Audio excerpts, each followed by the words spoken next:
जय हिंद दोस्तों। आज हम बात करेंगे कक्षा 9 यूपी बोर्ड कक्षा 9 के हिंदी में अनिवार्य संस्कृत के पहले चैप्टर के बारे में। आज हम अर्थ सहित एक एक शब्द के अर्थ, उसके बाद पूरे सीरियल बाय अर्थ के बारे में बात करेंगे शुरू से अंत तक। संस्कृत अनिवार्य संस्कृत प्रथमा पाठ यानी पहला पाठ, जिसका नाम है वंदना। अर्थात पहले पाठ में अनिवार्य संस्कृत पढ़ने से पहले वंदना की जा रही है। वंदना का मतलब होता है प्रार्थना। तो आइए हम शुरुआत करते हैं। देखिए, बुक के नीचे हर शब्द के, सभी शब्दों के अर्थ बताए गए हैं। आप इसे जरूर पढ़िए, याद करिए, क्योंकि अगर आपको एक एक शब्द के अर्थ याद हैं तो आप जरूर निकाल सकते हैं अर्थ। तो आइए हम शुरुआत करते हैं। तेजो हसी तेजो मई धेहि, वीर्य मसी वीर्यम। यहाँ पे बिंदी है, इसको हम अनुस्वार कहते हैं, बिंदी हो रहती है, और इसको हम अम पढ़ते हैं संस्कृत में। वीर्यम मई धेहि, बल मसी बलम मई धेहि, ओजो असी ओजो मई धेहि। अर्थात तेजो असी का मतलब होता है आप तेज रूप, अर्थात आप तेज स्वरूप वाले हैं। वंदना कर रहा है तो ईश्वर की वंदना कर रहे हैं, तो वो सिख कह रहे हैं आप तेज स्वरूप वाले हैं। तेजो अर्थात यहाँ पे प्रकाश होगा। तेजो का मतलब प्रकाश या उजाला। मई मतलब कि मुझको। धेहि मतलब धारण कराओ। वीर्य मस का मतलब होगा, वीर का मतलब होता है शक्ति, और मश का मतलब होता है यहाँ पे आप वीरता स्वरूप। तो हम इसे कह सकते हैं वीरता स्वरूप या आपकी शक्ति।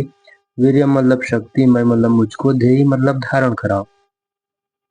बलमसी, बलमस के मतलब कि जो आप बलशाली हो, बल स्वरूप हो, ठीक है ना। बलम मतलब बलधारी हो, बल हो, बल है। मैं मतलब मुझको, और धेहि मतलब धारण कराओ। ओजो अशी, ओजो अशी का मतलब होता है प्राण शक्ति। ओजो अशी का मतलब प्राण शक्ति स्वरूप आप हो, प्राण शक्ति स्वरूप हो। ओजो मतलब प्राण, मई मतलब मुझको, धेहि मतलब धारण कराओ। समझ में आया? तो हे ईश्वर यहाँ शुरू होता है, तो इसमें वंदना की जा रही है कि हे ईश्वर, आप तेज स्वरूप वाले हो, आप तेज स्वरूप वाले हो, मुझ में तेज धारण कराओ, मुझे तेज प्रकाश की लहर धारण कराओ। आप शक्ति स्वरूप हो, आप शक्ति स्वरूप हो, मुझ में शक्ति भर दो। आप बल स्वरूप हो, मुझ में बल स्वरूप यानी बल धारण करा दो। ओजो वशी मतलब आप ओज स्वरूप हो, आप ओज स्वरूप हो, मुझ में ओज स्थापित करो। देखो, ओज का मतलब एक बहुत बड़ी शक्ति होती है। किसी भी इंसान के अंदर एक इशारेपन की शक्ति होती है, जिसे व्यक्त करने में पॉसिबल होता है। इसका अर्थ बहुत बड़ा होता है, ठीक है ना। यूं कहे एक प्रकार की हम ऐसे कह सकते हैं कि अदृश्य शक्ति ओजो का मतलब यहाँ पे होता है।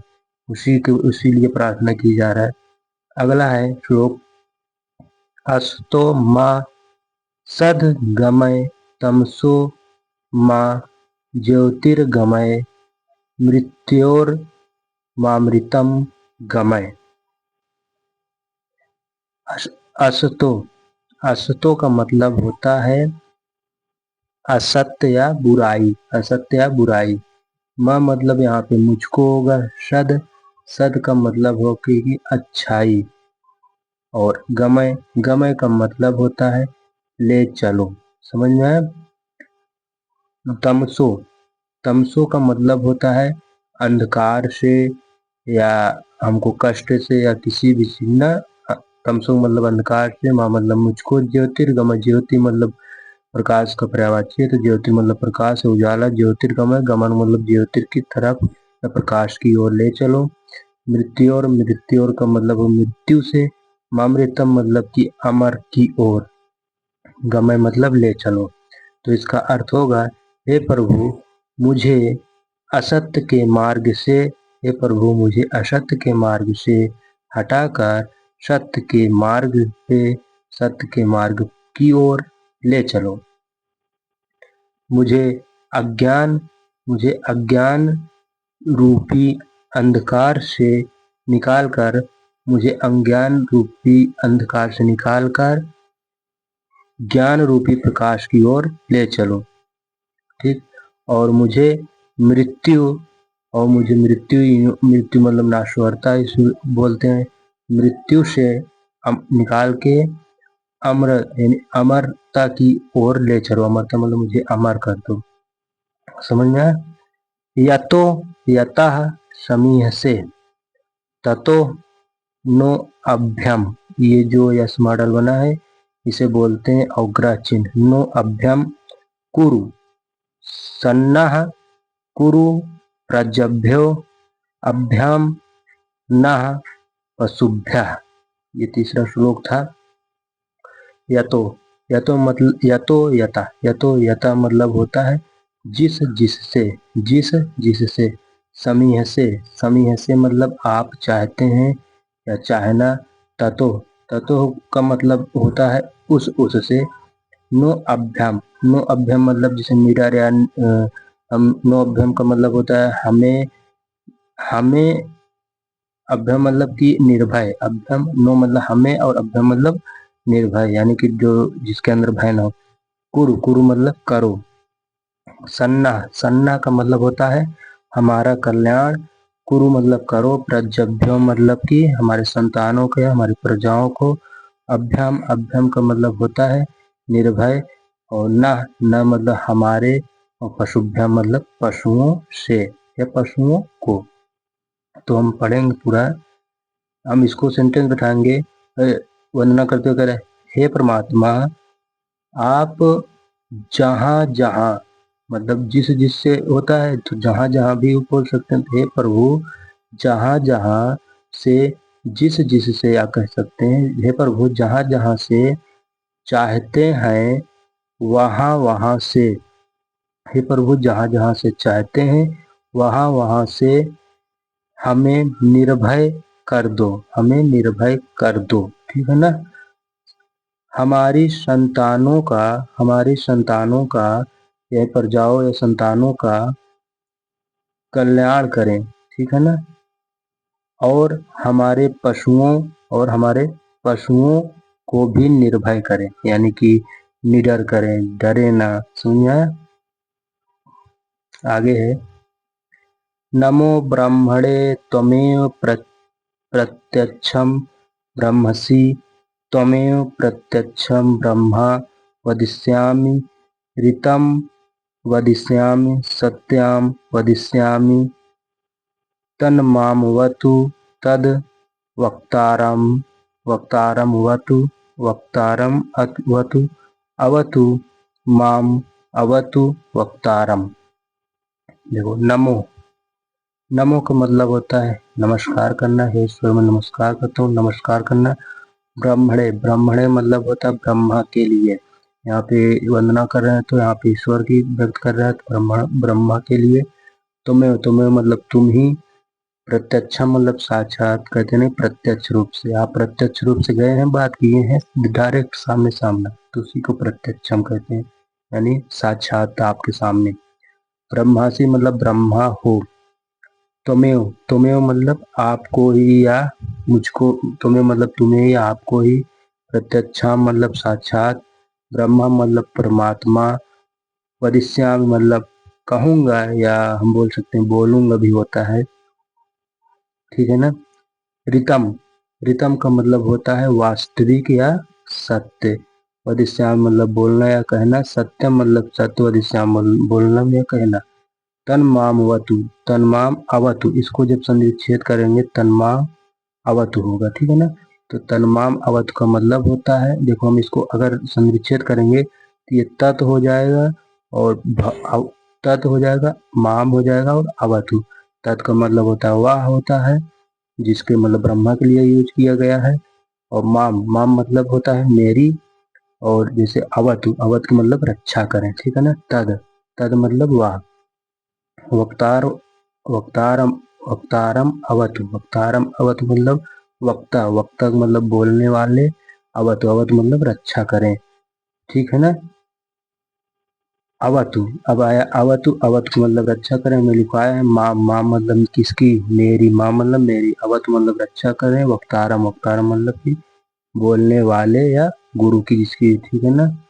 तो हम इसको ऐसे निकालेंगे अर्थ इसका, ब्रह्मा अर्थात इस वर्णना करते हुए कहते हैं ब्रह्मा परमात्मा को नमस्कार है, आप ही साक्षात ब्रह्मा है, आप ही साक्षात ब्रह्मा है, प्रत्यक्ष मतलब साक्षात ब्रह्मा है। मैं आपको प्रत्यक्ष यानी डायरेक्ट यानी मैं आपको साक्षात ब्रह्मा कहूंगा या बोलूंगा, ठीक है ना। प्रीतम मैं यथार्थ कहूंगा, मैं यथार्थ कहूंगा, सत्यम मैं सत्य कहूंगा, मैं यथार्थ, प्रीतम मतलब यथार्थ या मैं आपको सही सही शुद्ध, यथार्थ मतलब शुद्ध या सही सही कहूंगा, और सत्यम का मतलब मैं सत्य बोलूंगा, मैं सत्य कहूंगा सत्य बोलूंगा। तन्मा वह ब्रह्मा मेरी रक्षा करे, वह ब्रह्मा मेरी रक्षा करे, और वह मेरे गुरुओं अर्थात वक्तारम, वह मेरे गुरुओं और वक्ताओं की रक्षा करें, मेरी रक्षा करें और मेरे गुरुओं की रक्षा करें, ठीक है ना। वक्तारम मतलब मेरे गुरुओं, बोलने वाले गुरुओं जो होता है ना। तो सत्य व्रतम आगे है पांचों श्लोक, सत्य व्रतम सत्य परम त्रिसत्यम सत्यस्य योनियम निहितम च सत्ये, सत्यस्य सत्यम ऋत सत्य नेत्रम सत्यात्मकम त्वाम शरणम प्रपन्ना। तो इसको हम सत्यव्रतम से देखेंगे, सत्यव्रतम, सत्य का मतलब सत्य सही, व्रत लेने वाला अर्थात सत्य की प्रण लेने वाला, सत्य का व्रत लेने वाले, सत्य परम सत्य में तत्पर यानी कि हर समय अपने आप को खड़ा करे रहे सत्य की तरफ, त्रिसत्यम तीनों कालों, तीनों कालों, सत्यम त्रि मतलब तीनों, सत्य मतलब कालों अर्थात जो चल रहा है वर्तमान काल, भूतकाल और भविष्य काल, तीनों कालों में। सत्यस्य, सत्यस्य का मतलब सत्य के, योनि मतलब होता है जन्म स्थान जहाँ से उत्पत्ति हुई हो उसकी, निहितम, निहितम मतलब कि स्थित, चा माने और, सत्य मतलब सत्य, सत्यस्य मतलब होता है सत्य के, और सत्यम, सत्यम मतलब होता है सत्य, रीति सत्य नेत्रम, इसको हम आधा आधा करके पढ़ सकते हैं, संस्कृत है तो इसको बिना खंड करे आप नहीं पढ़ सकते। रीत सत्यम, अभी हमने आपको कहीं पे बताया था ना, ये देखिए ऋतम मतलब बताया था सत्य मतलब यथार्थ, ऋत सत्य नेत्रम मतलब कि यथार्थ और सत्य के प्रवर्तक यानी नेत्र, सत्यात्मकम, सत्यात्मकम मतलब सत्य स्वरूप, त्वाम मतलब आपकी, शरणम मतलब शरण में, प्रपन्ना मतलब प्राप्त हुए। तो हम इसको कैसे नहीं, आप सत्य है ईश्वर, आप सत्य का व्रत धारण करने वाले हैं, सत्य में ही निष्ठा रखने वाले हैं, और सत्य में ही निष्ठा करने वाले हैं, और तीनों कालों में, और तीनों कालों में, त्रिसत्य मतलब और तीनों कालों में सत्य हैं, और तीनों कालों में सत्य हैं। आप सत्य की उत्पत्ति के यानी योनि मतलब उत्पत्ति जहाँ से उत्पत्ति के स्थान है, और सत्य में ही स्थित है, और सत्य में स्थित है। देखिए जब हमें अर्थ पता रहेगा एक एक शब्द का तो हम आगे पीछे करके सेंटेंस को बैठा लेंगे, क्योंकि एग्जाम में एक एक श्लोक का आता है, ठीक है ना। सत्यम आप सत्य की उत्पत्ति का स्थान है और सत्य में ही स्थित है, आप सत्य के भी सत्य हैं, और यथार्थ, और यथार्थ सत्य के नेत्र अर्थात मार्गदर्शक हैं। हे ईश्वर हम आपके सत्यात्मक के की शरण में आए हैं। देखिए आप अगर एक एक शब्द के अर्थ अगर आपको पता है, देखिए हम पूरा तो नहीं कह रहे हैं, लेकिन आप जब एक एक शब्द के अर्थ थोड़ा बहुत पता है तो आपको एक श्लोक आएगा। एग्जाम के समय में मैं सही रियलिटी बताऊं तो एग्जाम के समय में जब अर्थ आता है ना लिखने को कि इस मतलब कोई भी श्लोक आएगा जिसमें से कितने श्लोक है, एक श्लोक, दो श्लोक, तीन मतलब 5 श्लोक है, इसमें से कोई भी एक श्लोक आ सकता है 9th वालों में यूपी बोर्ड में अलग से आएगा, 10 के बुक से आता है, जरूरी नहीं इसी में से भी आ सकता है। वो एक श्लोक देगा, उसको बोलेगा कि आप इसको अर्थ सहित हिंदी में अनुवाद कीजिए, तो आपको अर्थ बताना है। आपको अगर शब्द के एक एक अर्थ पता है तो आपको अपने माइंड का यानी दिमाग का इस्तेमाल करके क्या कैसे पहले आएगा उसको एक सीरियल बाय सीरियल लगा के लिख दीजिए। अगर आप पूरा नहीं थोड़ा बहुत लिखे हैं तो आपको 100% है, आपको वो काटेगा नहीं, कुछ तो कुछ देगा, इतना याद रखिए। सबसे पहली बात कि आपका अर्थ क्लियर हो, आप एक एक शब्द का अर्थ। दूसरी बात ये हो कि संस्कृत पढ़ते समय आप खंडित करते हुए चलें।